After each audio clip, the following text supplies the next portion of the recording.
I mean, look at these panels. Look at the drawing here. Look at the anatomy. Just the craft that's going into this comic.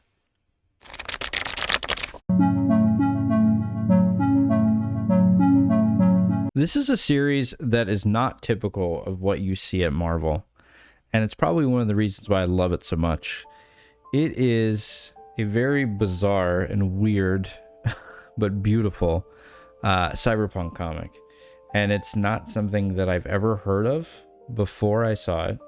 I found it randomly one day, and I have not heard of it. Like, I've never heard anybody talk about it. I know Dermot Power is the artist on this book, and the art is unbelievable, especially if you're a fan of like the cyberpunk genre. This is a must-have, and it's super cheap. I think you can get like all 4 issues for like nothing. I wanted to go through this because this is a book that the moment I saw it, like I saw the covers, and I was like, there's no way that the art inside looks as good as the cover. And it does. It's like one of those very rare times that you read a comic book, or that you see a comic book, excuse me, and the art looks as amazing on the inside as it does on the cover. So let's take a look through this, because it is right up my alley, and it is just beautiful. Like, look at this, look at these pages. So this is 92, I believe. Yes, this is 92.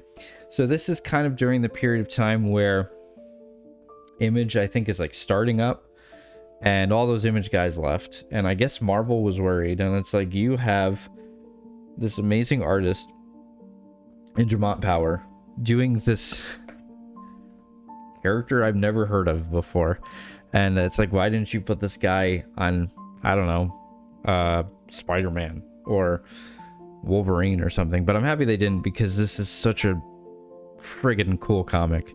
The first thing I will say is the color is just amazing. It is perfect when it comes to getting that cyberpunk feel of kind of those greens, those purples, those oranges. Just amazing color on top of this beautiful art that's being done completely by Dermot Power. Dermot Power, I was not familiar with his work, and I'm still sort of not familiar with him, but I think he's a concept artist now. But I mean, just take a look at some of this stuff. I mean, what makes a great artist is somebody who can draw something that's so mundane and make it look so dynamic. And that's what he's doing here. And I don't know if it's the color that's doing it or the art that's doing it. I believe it's the art. I mean, you have a very simple panel here, but the color just makes it pop, and you fall in love with it, and you're like, okay, this is like a Blade Runner world. And it's so bizarre to think that Marvel Comics printed this book and was like, yeah, let's do that. Let's and I feel like that's because they were in this period where they're like, we gotta compete, or maybe we can't compete with Image, so let's just kind of, you know, we were really successful when we just let Frank Miller do his thing on Daredevil. Let's just let these artists do whatever they want. And you get this. And I mean, look at these panels. Look at the drawing here. Look at the anatomy. Just the craft that's going into this comic. Into this like throwaway character that I don't even know has ever shown up again. I don't know anything about this character. I've never heard of this character before. I know that, who's it? Deathlock? Deathlock is in one of the later issues. But, man, just beautiful artwork. Very inspired by things like Blade Runner. I mean, look how cool that is.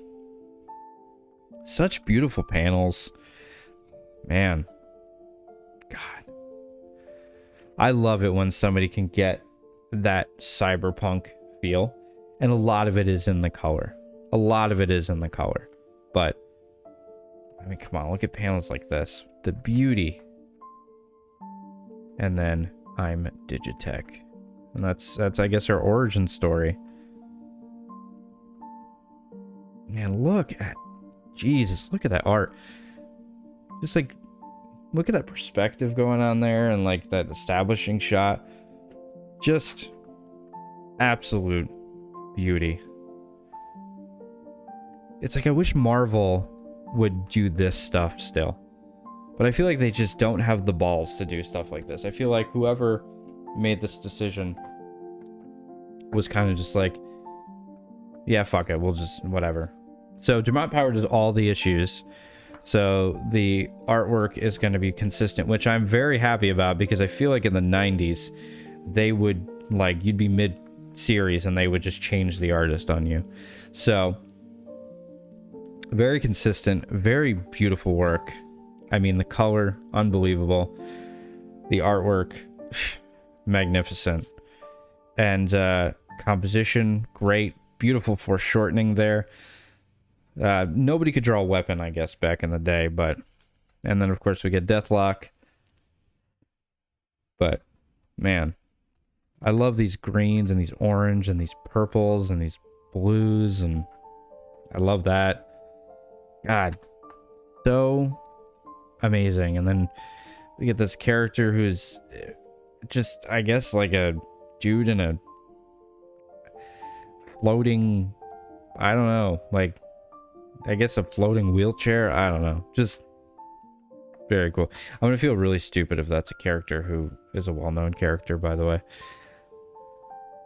But I don't think so. Man.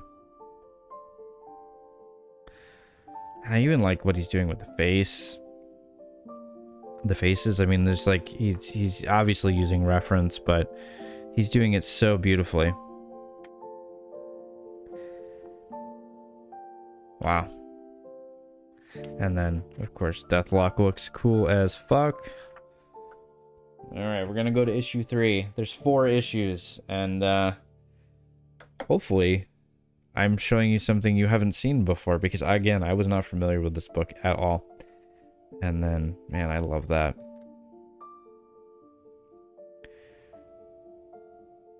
Wow. And you get, like, this very interesting painting, like, paint on the back. Like, on the wall. Wow. It's very rare that somebody gets at Cyberpunk aesthetic. There's something about Cyberpunk that, like, it's never done great. It's very rarely done great. And this is an example of it being done great, in my opinion. Wow. Like, interesting stuff like that. Like, what a weird panel that is. And you look at something like that and you go, how do you do something as like, magnificent as that? Like, it's a very daring thing to do. Like, I don't know if I would be able to do that. And, man, just God, look at that anatomy there. Wow. Wow. I love the very simple establishing shot, like one, not even like a flat, there's no perspective going on, there's just like a flat perspective there.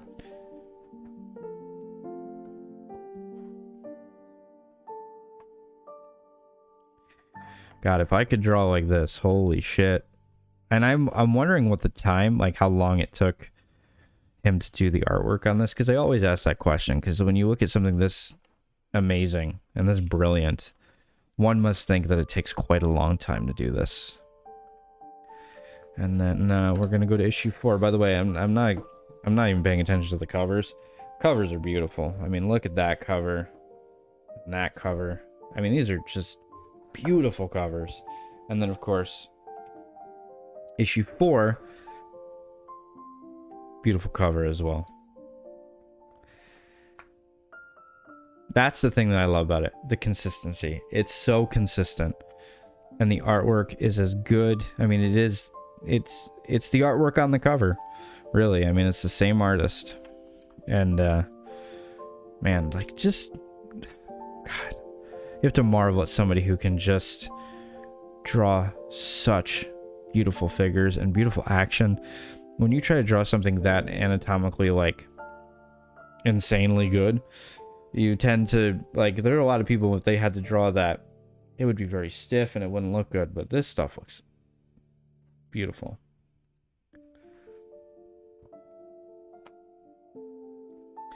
I love that kick there. It's crashing into, I mean, it's just, it's all good. It's all good.